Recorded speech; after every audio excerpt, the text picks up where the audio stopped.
Every episode, my boy Xylo become more of a G, bro. This dude is so, he's unstoppable. Also, this guy right here, he might be the strongest hero, actually. His mind is cooked. And this dude's so hilarious, bro. I ain't gonna lie, I love him more. Episode 2 of Sentenced to Be a Hero, bro. He wakes up from his slumber and he sees the goddess in front of her and he's like, dude, why are you still here? Didn't they tell you about me? He's like, I don't care. I'm sticking with my hero. You're my warrior. I love that. Then they get sent to their next mission. Their next mission, so they're all going, it's all the other heroes. And it's basically, they're supposed to help this town. There's like a tunnel and stuff like that. And he thinks it's like a death mission because he's like, bro, it's about to be winter. Why do they even want this town?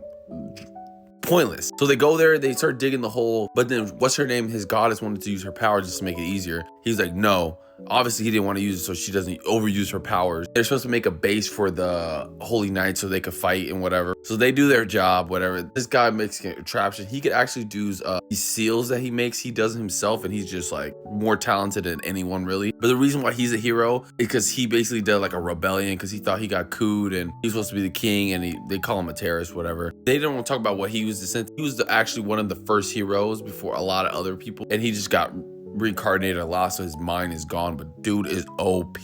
When they open the first gate, the first hole in the drill, they get these monsters that are coming out, and he just literally one-on-ones it the whole thing. He just goes crazy. No one else helps. He does it himself. Takes it all on. Boom, done. They set up the base. He sets this contraption that was like crazy. Like, hey, you gotta stop this. You're gonna hurt people. And then there's basically, they go, and then the Holy Knights are fighting, and of course, they get in their butt whooped. They're like, oh, help us, heroes. So the heroes go help. Easy work. Boy puts in work. Ilo's putting in work. They're not using the goddess powers yet. Beat all the humans. She was kind of hesitant because they were all humans that got turned into beasts. She was like, is there not a way to turn them back? And he's like, no. Like, once you get turned back, it's over for you. So they exterminated all the monsters. And they find this guy who was actually didn't turn into a monster. I guess there's more civilians like him that was in the tunnel. And they were deciding if they should help or not. And the girl was like, I don't know if I want my Holy Knights to die for this. He was like, man, I don't like, and then he convinced himself like he was gonna go do it. But there's this priest guy who comes in like, are you supposed to be taking advice from a hero? And then he knew that it's just a big setup, I think. Then he's like, all right, Xylo's like, I'm gonna go then. And the heroes, it's only gonna be heroes that are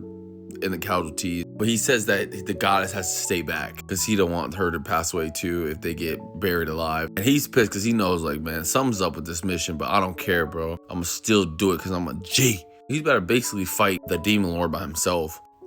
Man, this episode was so gas, bro. Like, I cannot wait till next episode, man. I'm loving Sentenced to Be a Hero. My boys, I love.